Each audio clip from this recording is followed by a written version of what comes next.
fase de palidez, miren cómo esa palidez es bien delimitada, tiene un límite. Hay una fase de cianosis y después viene la fase de recuperación de la circulación, porque esa vasoconstricción tan intensa tiene que ceder en algún momento.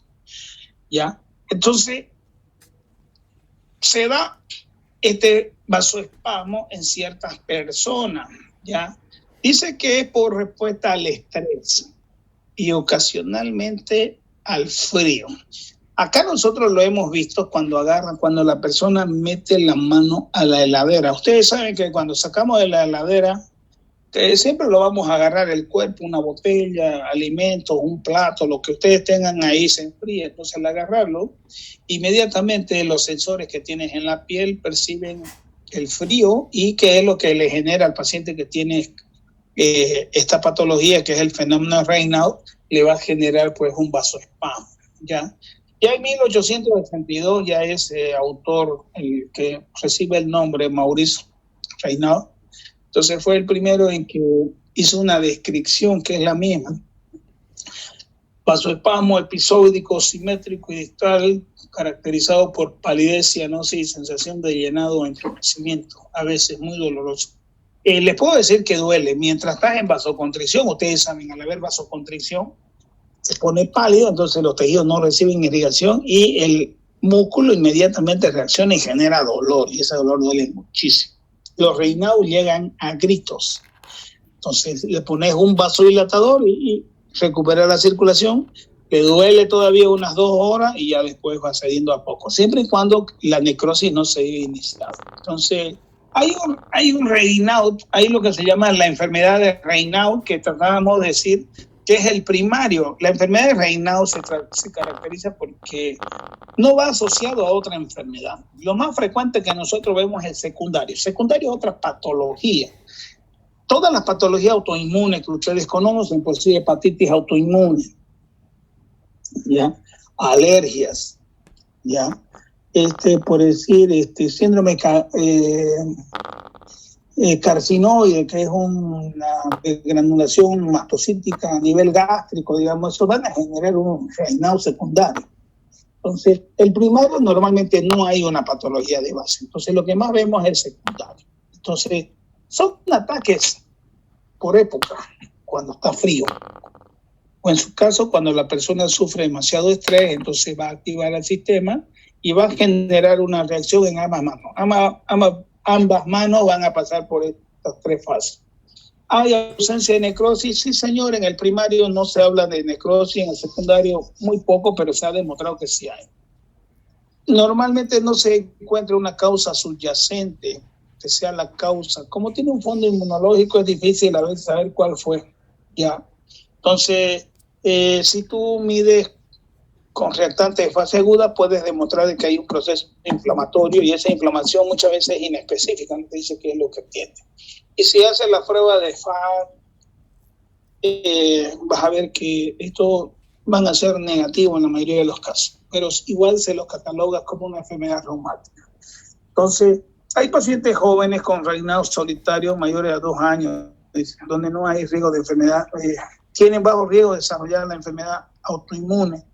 Ahora, cuando es mayores y son del sexo masculino, y ahí sí puedes evidenciar la presencia de estos vasoespasmos. Entonces, hasta 20 años antes, dice, desarrollar, por decir, una esclerodermia, desarrollar una artritis reumatoide, de generar un lupus. Se ha visto que son secundarias a esas patologías que hemos estado hablando. Entonces, se ha visto que las manos, pues, es el lugar que más ha sido descrito, pero algunos hablan inclusive que los pabellones de la oreja pueden sufrir. Entonces, son 3 fases de cambios de coloración que uno tiene que encontrar. Una fase inicial de palidez generada por la vasoconstricción, una fase de cianosis que se da por el consumo del oxígeno debido a la gran vasoconstricción, ¿me has dicho? Y luego hay una fase de eritematosa que se da por la reperfusión, o sea, se recupera la circulación y por lo tanto los tejidos recuperan su color. ¿Ya? Entonces, lo más habitual es, como ya yo le mencioné, al meter la mano a una heladera y tocar un objeto frío, ¿ya? Entonces, inmediatamente se activa y tienes esto, miren aquí, ahí tiene. Miren cómo hay un borde definido, empiezan la punta de los dedos, aquí tienen lo mismo, posteriormente viene la fase de la cianosis y posteriormente ya se pone eritematoso la recuperación. Va perdiendo esa cianosis y se pone roja la mano. Ahí tienen las manos rojas, miren. Es lo mismo que hacemos cuando hacemos puño con la mano y la soltamos, mire, de a poco va recuperando. Entonces, eso es lo que pasa en este sujeto. Ya, ahora, ¿cuándo es cuando duele? Prácticamente cuando la mano está cianótica y recupera el color eritematoso. Entre esas dos fases está la presencia del dolor. Entonces, esto habla de que hay casos de reversibilidad, pero también hay casos irreversibles en el cual se lleva a la isquemia o a la trombosis, esa vasoconstricción lleva a él. Entonces, la punta de los dedos es lo que yo les menciono, que he visto que se necrosa, eso es lo llamativo. La nariz y las orejas son en el otro lugar, ¿ya? Aunque algunos hablan inclusive de que la lengua puede sufrir el proceso de necrosis, ¿ya? Entonces, el fenómeno del reinado primario se relaciona solamente a alteraciones funcionales. En cambio, el secundario está asociado a alteraciones microvasculares, ¿ya? Entonces, los tres mecanismos que se demuestran son una fase vascular, una fase neural y una fase de anormalidades intravasculares. Ahora, ¿cuáles son las anormalidades vasculares? Estos que están descritos aquí. Primero, que el endotelio de este sujeto, por su gene, tiene una disfunción endotelial y hay una deficiencia principalmente del óxido nítrico, que es el encargado de la vasodilatación, ¿ya?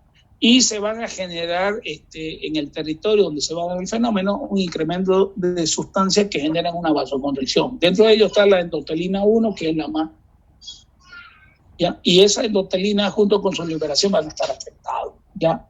Ahora, otro de los elementos es que el sistema de renina, angiotensina, aldosterona no se sabe cómo también tiene participación en que se va a activar. Nada raro encontrar en estos sujetos que son hipertensos, ¿ya? Son hipertensos y lo llamativo es que en esa generación del sistema de renina, angiotensina, aldosterona se genera la angiotensina 2 y ustedes saben que la angiotensina 2 es un potente vasoconstrictor que también puede generar una sumatoria a los efectos. Entonces, la fase inicial, miren, ahí está la punta de los dedos. Lo llamativo de estos dedos es, fíjense, el color eritematoso con la vasoconstricción tienen límites bien definidos, ¿ya? Eso es lo llamativo. Tienen límites bien definidos que uno puede identificar en estos pacientes. Entonces, cuando llegan a los hospitales tarda más de 15, 20 minutos, ya prácticamente llegan en la fase de eritematización. Algunos se sacan fotos para mostrarnos que pasó por estos fenómenos. Ya, las anormalidades estructurales ya tienen que ver con lo anterior. Entonces, ¿cuáles son los casos que más generan fenómenos Raynaud? La esclerodermia, la esclerosis sistémica.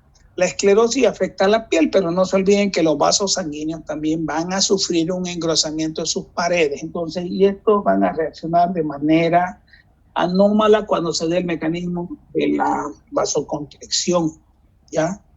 Va a haber la vasodilatación alterada, donde hay el péptido Y, que se llama, ¿ya? Entonces hay una vasoconstricción alterada por sobrereactividad de receptores adrenérgicos alfa 2, que eso es lo que va a permitir que los sensores superficiales a la temperatura generen una vasoconstricción sostenida, ¿ya? Entonces, otra de las cosas es que las anormalidades intravasculares van a estar representadas porque hay mucha tendencia a formar coágulos, igual que en el famoso COVID.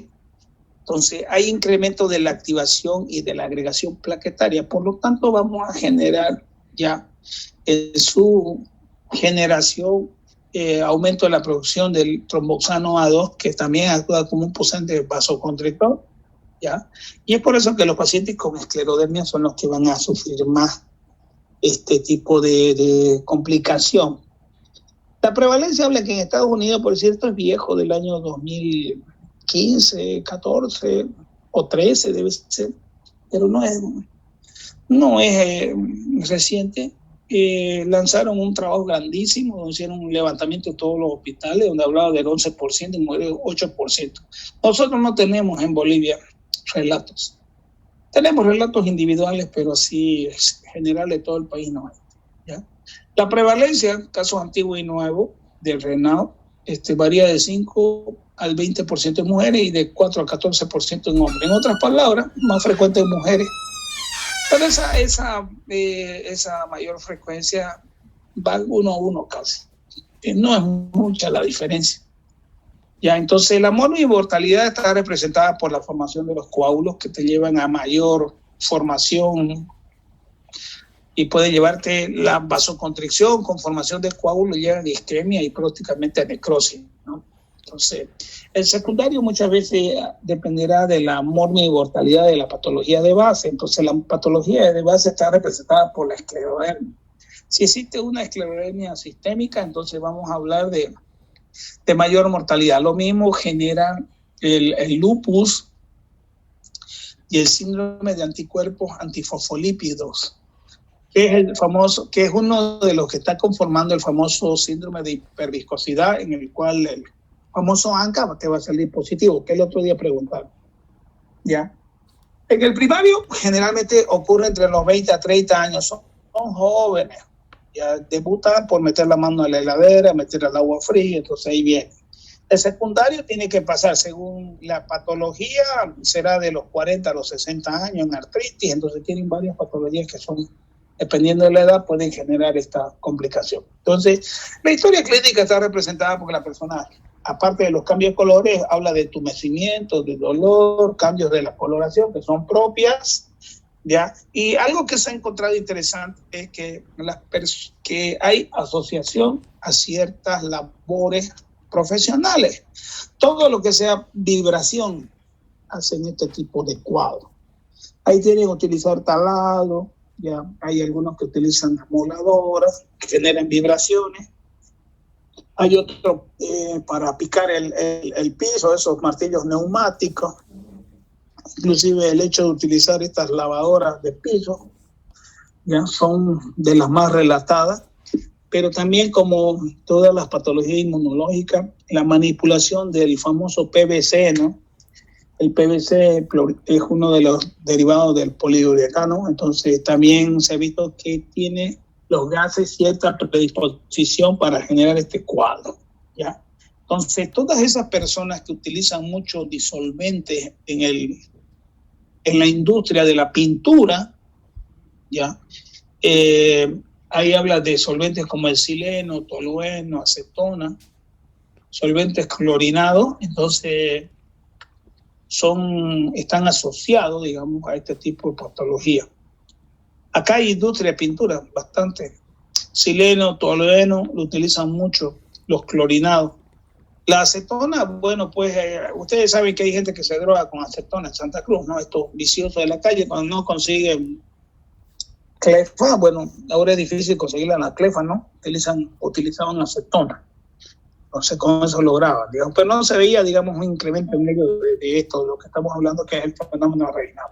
Ahora sí se ve que en estos pacientes que tengan esclerodermia, enfermedad mixta del tejido colágeno, dermatomiositis, polimiositis, que va a ser probablemente, creo que tenemos que llevar esos dos temas, dermatomiositis y polimiositis, lo vamos a llevar. Artritis reumatoide, lupus eritematoso sistémico, síndrome de Sjögren, vasculitis, la hipertensión pulmonar primaria, ellos van a ser Raynaud. Hay otros de lo que hacen hepatitis B, C, infección de por micoplasma. Fíjense, en cáncer se escucha mucho la asociación de Raynaud con linfoma, leucemia, mieloma, policitemia, macroglobulemia de Waldenström, globulemia tipo 1, nombres sumamente complicados, el adenocarcinoma de pulmón, ¿ya? Entonces, hay otros ambientales por vibración, por exposición al PVC, congelamiento, exposición al plomo, los que manipulan baterías, exposición al arsénico, muy pocos casos, exposición a solventes orgánicos, ya hemos hablado. Los que tienen acromegalia, acromegalia, myxedema, diabetes mellitus, feocromocitoma y la enfermedad de Fabry, todo lo que tienen en común, esclerosis, ya por algún mecanismo llevan a esclerosis. Y hay los síndromes hematológicos como la hemoglobinuria paroxística nocturna, la policitemia vera, la criofibrogenemia. La verdad que no me recuerdo por qué estos síndromes se asociaban, digamos. Debe ser por la alteración en la forma o en la cantidad de los glóbulos rojos, pero también está descrita. Quienes también hacen, los que usan anticonceptivos orales, ergotamina, metilsérgida, bromocriptina, betabloqueadores, antineoplásicos, circonflorina, alfa-interferón, todo eso se usan esos medicamentos. Son medicamentos de primera línea en algunas patologías. Entonces, ¿qué te puede hacer confundir que afecte la mano? Porque esto ataca las manos. El síndrome de túnel carpiano, que no es más que una compresión de la fascia en la mano. Aquí en la muñeca ustedes saben que hay una fascia muscular que da la vuelta, entonces alguna vez hay fibrosis y empieza a apretarte la muñeca, entonces en esos casos puede haber, pero no va a haber la fase de eritematización, pero sí una fase de congestión cuando tenga la mano demasiado tiempo flexionada, entonces puede alterar la circulación. Hay otros, los síndromes de distrofia simpática refleja, que se caracterizan porque tienen mucha sudoración en la mano. No confundas, si las manos siempre cuando hay mucho calor están húmedas. Ahorita puedo decir en mi casa no siento calor, ya, pero están húmedas, ya. El síndrome de salida torácica es cuando se da resulta que la primera costilla que está por debajo de la clavícula hace un orificio demasiado pequeño, ahí habla de que puede haber esto, ya. ¿Qué otra cosa puede confundir? La arteriosclerosis provoca necrosis. Pie diabético, tromboangitis obliterante, enfermedad tromboembólica, lívidos reticulares se recuerdan la meningitis por meningococo, la acrocianosis, inflamación por frío. ¿Ya? En el examen físico busquemos lo que se llama la esclerodactilia, la calcinosis, las úlceras digitales para poder decir, caramba, estás haciendo. Pero la fase de los colores, pálido, azul, eritematoso, eso es lo que nosotros vamos a encontrar. En los secundarios siempre va a haber la patología de base, puede haber dolores musculares, dolores óseos, puede haber eritema palmar, si es lupus. Entonces tienen un montón de cosas que van a asociar. ¿Ya? Lo peor es que el paciente permanezca demasiado tiempo, más de 10, 20 minutos cianótico, entonces ya sabes que el tejido se te va a necrosar. Entonces la punta de los dedos, que es lo más débil, es el que más se afecta, entonces puedes perder los dedos prácticamente, ¿ya? Entonces, hay varias patologías con las cuales te vas a confundir, entonces no vamos a hacer hincapié de esto, ¿ya? Ahí tienen. ¿Qué hacemos en el estudio? Vamos a hacer un hemograma, ¿no? Para demostrar si hay inflamación, si podemos hacer un diagnóstico, muchas veces laboratorial, pero ustedes saben, en la clínica siempre tiene que ser mandatorio. Uricreatinina para ver la funcionalidad. Sabemos que la esclerodermia se afecta. En cualquiera de las otras se va a afectar, pero por uso más que todo de los antiinflamatorios de manera desmedida. Ustedes saben que los antiinflamatorios son dañinos para el riñón. TSH en hipotiroidismo, probablemente una glicemia no va a descartar diabetes mellitus, y qué más, acromegalia, ¿no? La acromegalia también viene acompañado de fenómenos renales. Tiempo de protonina y albúmina, más que todo para ver si hay afectación hepática, nunca se olviden eso.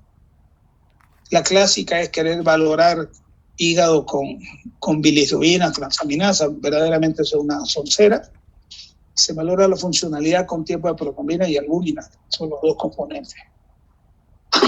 Anticuerpos antifosfolipídicos también pueden hacerse en alguna medida. Ahí está ANA, CPK, factor reumatoide, hepatitis B y C, yo le voy a enseñar a diagnosticar. La más difícil de diagnosticar es la B.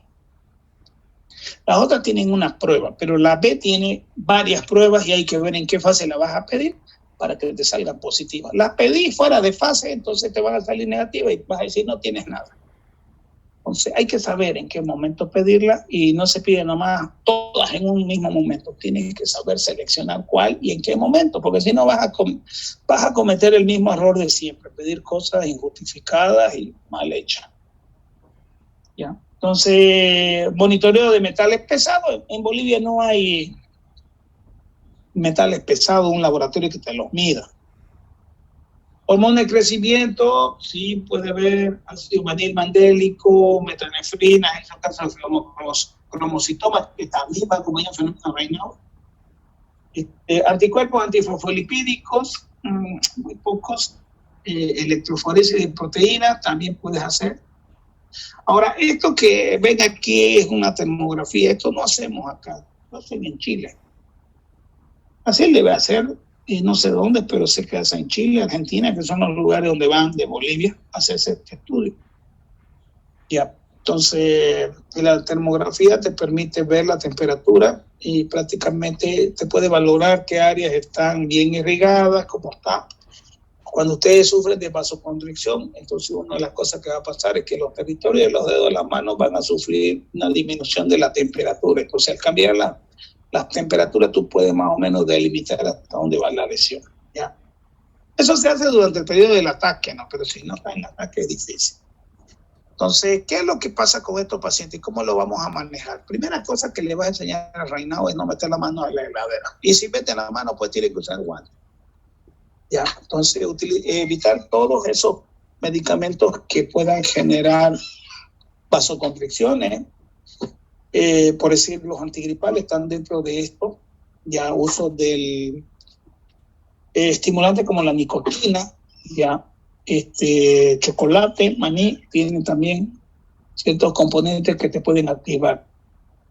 Ahora, ¿cuáles son los medicamentos que se dan para manejar este famoso fenómeno Raynaud? Los calcio antagonistas, que son vasodilatadores. Los antagonistas de los canales de calcio son la solución. Se toma, prácticamente se da como si fuera un paciente hipertenso con dosis antihipertensiva, y ya sabemos que estos pacientes, peor si tiene calcinosis, bueno, pues vamos a tener un daño renal y le va a servir en gran medida porque los pacientes empiezan a hacer crisis de hipertensión arterial.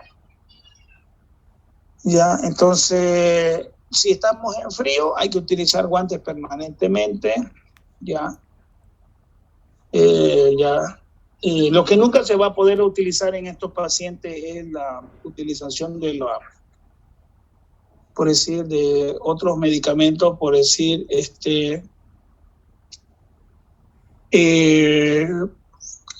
hay algunos, por decir, que secundariamente pueden afectar, ya.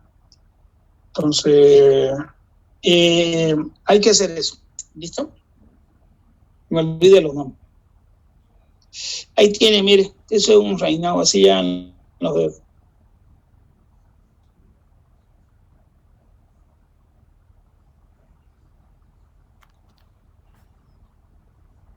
Acromegalia, si es diabetes, si es esclerodermia, si es artritis reumatoide, si es síndrome de hiperviscosidad. Entonces hay que trabajar con esas patologías de base, tratando específicamente con su tratamiento específico, y secundariamente el Raynaud va a ir disminuyendo muchas veces la frecuencia del ataque.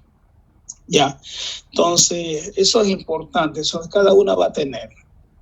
Entonces, ¿qué más? Hay que remover todos los medicamentos que puedan provocar vasoespasmos, ya dijimos, evitar el cigarrillo, ya.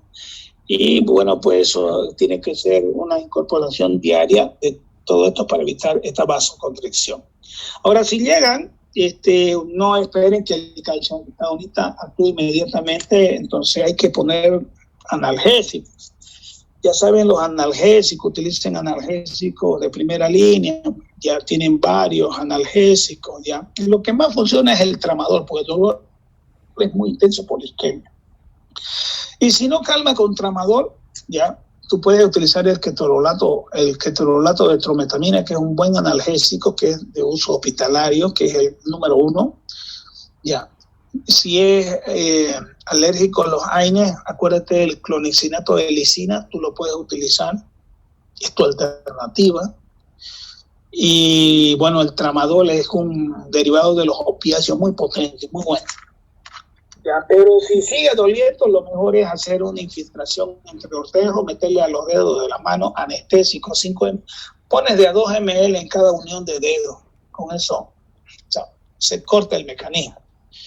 ¿Ya? Meter ahí la agujita en medio es muy dolorosa, pero vale la pena hacerlo porque prácticamente el paciente experimenta una gran tranquilidad. Miren ahí los dedos, cómo han quedado los dedos del pie, también pueden ser afectados en cierta medida, ¿ya?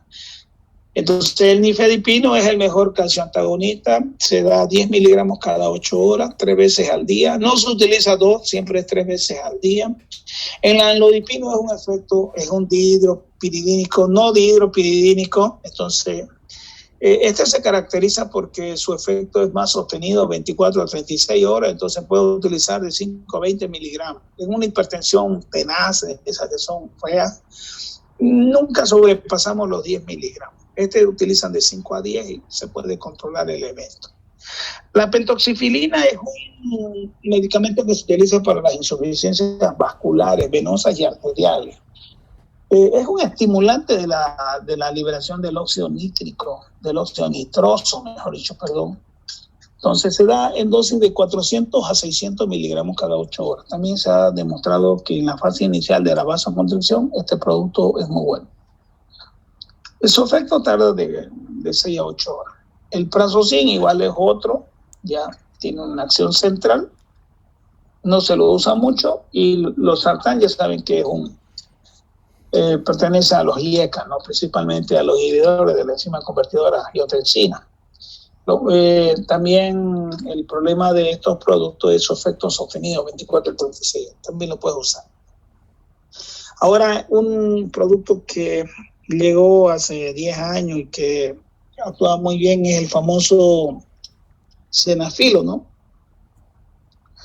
El sildenafilo que tanto, ¿no?, se ha utilizado para la disfunción eréctil. Bueno, pues se le ha encontrado un montón de acciones, inclusive en COVID se ha utilizado en edema agudo de pulmón, hipertensión pulmonar, ya.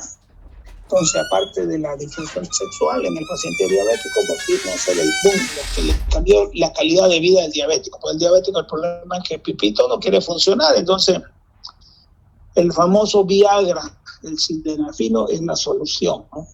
Entonces, 50 a 100 miligramos en un fenómeno de Raynaud es excelente, te corta todo, pero el problema es los efectos secundarios, mucho dolor de cabeza, las orejas rojas, todo el mundo se va a dar cuenta que tomaste ya el famoso Viagra, ya, y el dolor de cabeza es lo que a veces limita, ya. Algunos hacían una resección, todavía está la simpatectomía cervical, que es hacer una resección en las axilas, en el cuello de fibras nerviosas para generar que no haya esa vasoconstricción refleja. Entonces, funciona todavía. Esa técnica se la utiliza para los pacientes que tienen mucho sudor, ¿no?, que tienen diaforesis masiva. Entonces, la misma técnica. Otras veces no hay necesidad de hacer corte, no utilizas unos aparatos con radiofrecuencia, prácticamente al nervio le generas una quemadura que eso te va a generar que nunca más sude, y eso es molesto, estar con las manos secas, partidas, con fisura. Entonces eso tiene en particular. Solo para el paciente que suda mucho le puede ser una mejoría, digamos, pero después sufre problemas de aumento de la temperatura porque no puede enfriarse, y eso es lo llamativo. Entonces, lo peor que te puede pasar como complicación es que los dedos se te necrosen, ¿no? Eso es lo peor que puede pasar, que es un serio, ¿ya? Entonces, porque eso va a ser progresivo, va a ser repetitivo cuando hacen esa necrosis. Entonces, esos pacientes a la larga, aunque son muy poquitos, como dicen, ¿no?, pueden perder los dedos, ¿ya?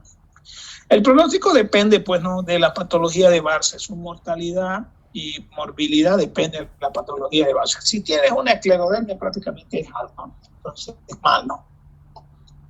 Y con eso hemos terminado. ¡Qué belleza!